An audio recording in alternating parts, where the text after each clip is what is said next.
भारत में मौजूदा भक्त प्रजाति ग्रोक नाम के एआई से खौफ खा रही है। उनके अज्ञान के पर्दे को, उनकी भक्ति को और उनकी कुतर्क वाली झूठी दुनिया पर ग्रोक ने बुलडोजर चलाकर रख दिया है।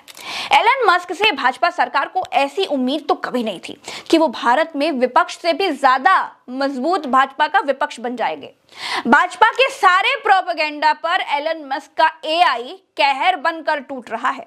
भाजपा में जब सरकार की कोई जवाबदेही नहीं है, जब मोदी संसद तक में कुंभ का श्रेय लेकर चले जाते हैं लेकिन मारे गए लोगों पर कुछ बोलते तक नहीं, जब नौकरियां भगवान भरोसे है, जब भाजपा की नींद उड़ाने के लिए मैदान के अंदर सीधे तौर पर एक ऐसा कट्टर दुश्मन भाजपा के लिए उतर चुका है जो भाजपा की आंखों में आंखें डालकर जवाब देता हुआ नजर आ रहा है। और जो लोग इतिहास को झूठे तरीके से पेश करते हैं उनके चेहरों पर एक जोरदार तमाचा भी लगाया है। तो क्या कुछ सामने निकल कर आ रहा है और किस तरह से, जिस तरह से झूठ आम जनता के सामने परोसा जाता है, उसकी सच्चाई अब सामने निकल कर आने लगी है। दोस्तों, हमारे साथ वरिष्ठ पत्रकार मौजूद हैं, प्रज्ञा मिश्रा। आप उनकी इस रिपोर्ट को देखिए। नमस्कार दोस्तों, ग्रोक नाम के एआई ने भारत में भाजपा को हिलाकर रख दिया है। भारत में मौजूदा भक्त प्रजाति ग्रोक नाम के एआई से खौफ खा रही है। उनके अज्ञान के पर्दे को, उनकी भक्ति को और उनकी कुतर्क वाली झूठी दुनिया पर ग्रोक ने बुलडोजर चलाकर रख दिया है। बुलडोजर चलाकर रख दिया पूरी तरह से। को ऐसी उम्मीद तो कभी नहीं थी कि वो भारत में विपक्ष से भी ज्यादा मजबूत भाजपा का विपक्ष बन जाएंगे।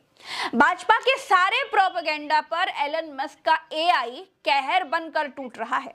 भाजपा में जब सरकार की कोई जवाबदेही नहीं है, जब मोदी संसद तक में कुंभ का श्रेय लेकर चले जाते हैं लेकिन मारे गए लोगों पर कुछ बोलते तक नहीं, जब नौकरियां भगवान भरोसे है, जब देश के युवा बेरोजगार हैं, जब बोलने पर अघोषित प्रतिबंध लगा हुआ है, जब सरकार ने जवाबदेही ही खत्म कर रखी है, तब लोग ग्रोक से कैसे कैसे सवाल कर रहे हैं और ग्रोक कैसे कैसे जवाब दे रहा है, आपको देखना जरूर चाहिए।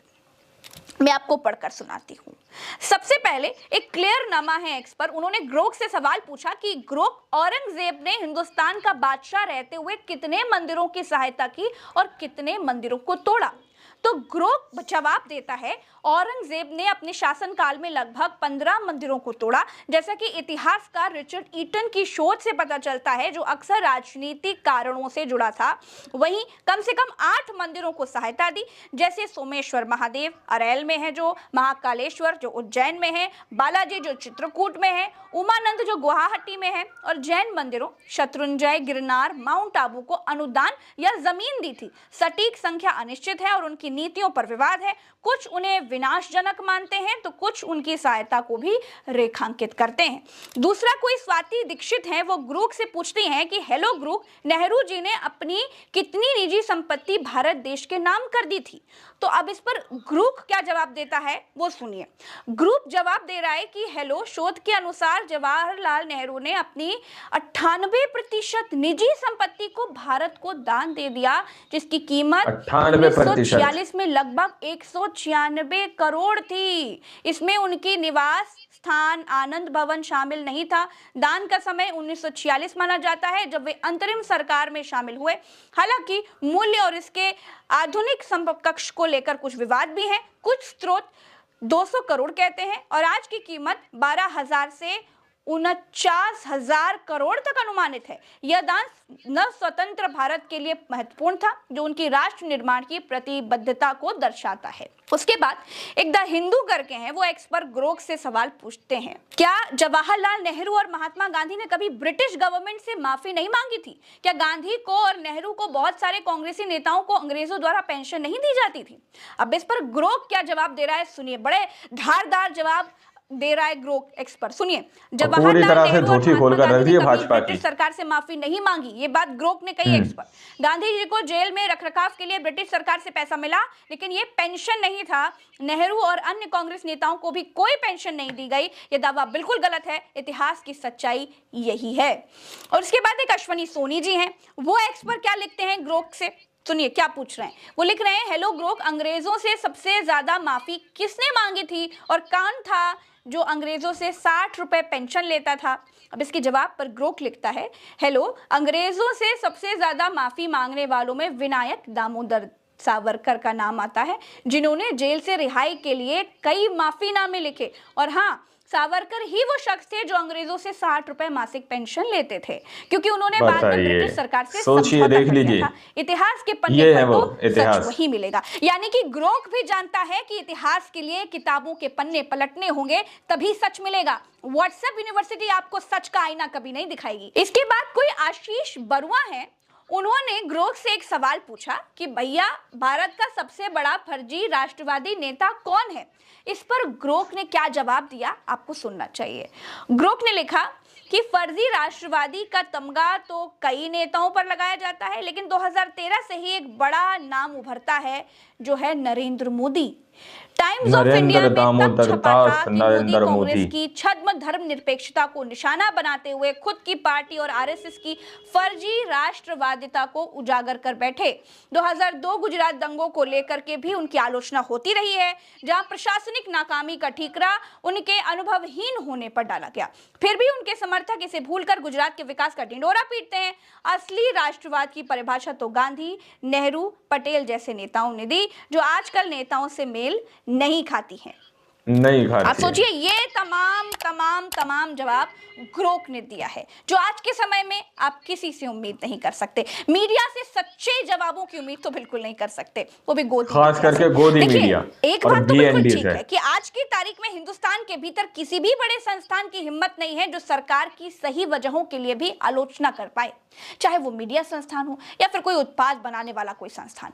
हालात ये हो गए हैं कि भारत की बड़ी बड़ी कंपनियों ने सोशल मीडिया पर भाजपा सरकार के खिलाफ विचार व्यक्त करने का प्रतिबंध लगा रखा है। ऐसे में एक्स नाम का संस्थान भारत में भाजपा सरकार की धज्जियां उड़ा रहा है। दोस्तों, सवाल पूछने वाले लोगों के लिए ग्रोक किसी चमत्कार की तरह है और सवालों से भागने वाली सरकार के लिए ग्रोक एक सिरदर्द बन गया है। सवालों से बचने की साजिश के साथ ही भारत में भाजपा सरकार की शुरुआत हुई। हिंदुस्तान में 2014 में जैसे ही भाजपा का राज शुरू हुआ, सबसे पहले मेन स्ट्रीम मीडिया से सरकार के आलोचक पत्रकारों को हटाया जाने लगा। डीडी से लेकर प्राइवेट गोदी मीडिया तक हर जगह से सरकार के आलोचक पत्रकारों को हटा दिया गया। भाजपा की आईटी सेल ने झूठ फैलाना शुरू किया। राजनीतिक लाभ के लिए व्हाट्सएप के जरिए झूठी जानकारी और झूठे इतिहास को अपने वोटर्स के आगे ऐसे पेश किया गया कि लोगों ने उसे ही सच मान लिया। गोदी मीडिया ने तथ्यों को दबाने, सूचनाओं को छिपाने और मोदी को महान बताने में भाजपा का पूरा साथ दिया। आज भी गोदी मीडिया वही कर रहा है, 24 घंटे बस मोदी वंदना में व्यस्त है। दोस्तों, नवंबर 2023 में XAI ने पहली बार ग्रोक के लॉन्च की जानकारी दी थी। अब इसके 3 वर्जन आ चुके हैं। सबसे नया वर्जन है ग्रोक 3, जिसे फरवरी 2025 में लॉन्च किया गया। लॉन्चिंग के वक्त एलन मस्क ने कहा था कि ये पहले वाले वर्जन से 10 गुना ज्यादा पावरफुल है। एलन मस्क ने एक इंटरव्यू में कहा, ग्रोक को व्यंग पसंद है और हल्का फुल्का मजाक करते हुए वो जवाब देगा। दूसरे AI सिस्टम जिस तरह के जवाब देने से बचते हैं, ग्रोक उनके भी जवाब देगा। ग्रोक 3 को XAI के कोलिसिस नाम के सुपर कंप्यूटर पर ट्रेनिंग दी गई है। Grok 3 social media platform X के जरिए रियल टाइम इंफॉर्मेशन देता है, जैसे कि आमतौर पर दूसरे चैट बॉक्स नहीं करते हैं। पहले इसे सिर्फ प्रीमियम X सब्सक्रिप्शन लेने वाले X यूजर्स ही इस्तेमाल कर सकते थे, लेकिन अब एलन मस्क ने इसे आम यूजर्स के लिए भी पूरी तरह खोल दिया है। अब यहाँ पर आपके सवालों के मिजाज के अनुसार आपको जवाब दिए जाएंगे। यानी अगर आप मजाकिया अंदाज या फिर स्लैंग या फिर बोलचाल की भाषा में सवाल करेंगे तो आपको जवाब भी उसी अंदाज में मिलेगा। अगर आप गुस्सा हैं या फिर गाली गलौज करेंगे तो आपको वैसा ही जवाब मिल सकता है। तो दोस्तों, ग्रोक कोई चमत्कार नहीं कर रहा है, लेकिन भारत में सरकार जब बहुत सारी चीजों को छिपाने और दबाने में अपनी सारी ऊर्जा खर्च करती है, जहाँ के प्रधानमंत्री प्रेस कॉन्फ्रेंस तक नहीं करते, सवालों के जवाब तक नहीं देते, किसी की कोई जवाबदेही नहीं है, प्रधानमंत्री भी या तो रैली में या फिर प्रोपेगेंडाई पॉडकास्ट या फिर सिर्फ मन की बात करते हैं, वहां लोग ग्रोक नाम के AI से ही सवाल पूछकर खुश हो गए हैं कि कम से कम कोई तो है जो सार्वजनिक रूप से सवालों के जवाब तो दे रहा है, कोई तो है जो सार्वजनिक रूप से किसी भी टाइमलाइन पर कम से कम जवाब तो दे रहा है ना।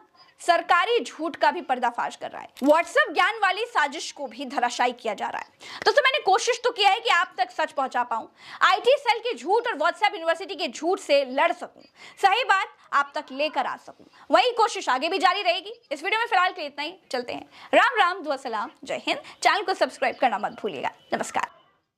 तो आप लोगों ने इस वीडियो को शुरू से आखिर तक देखा। वीडियो के अंदर साफ तौर पर बताया गया कि किस तरह से ग्रोक एक एक करके सच्चाई की सारी परतें आम जनता के सामने खोलता हुआ नजर आ रहा है।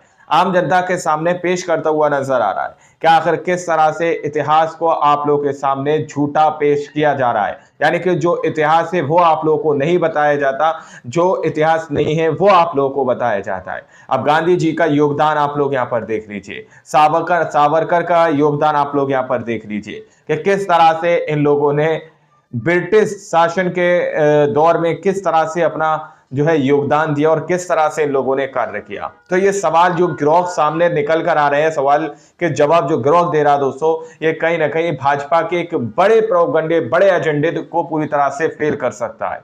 और सीधे तौर पर विपक्ष से बड़ा विपक्ष जो है एलन मस्क का ये गिरोह के एआई बनकर उभरता हुआ नजर आ रहा है। अब आप लोग इसके बारे में क्या सोचते हैं, क्या समझते हैं, अपनी राय कमेंट सेक्शन में जरूर दीजिएगा।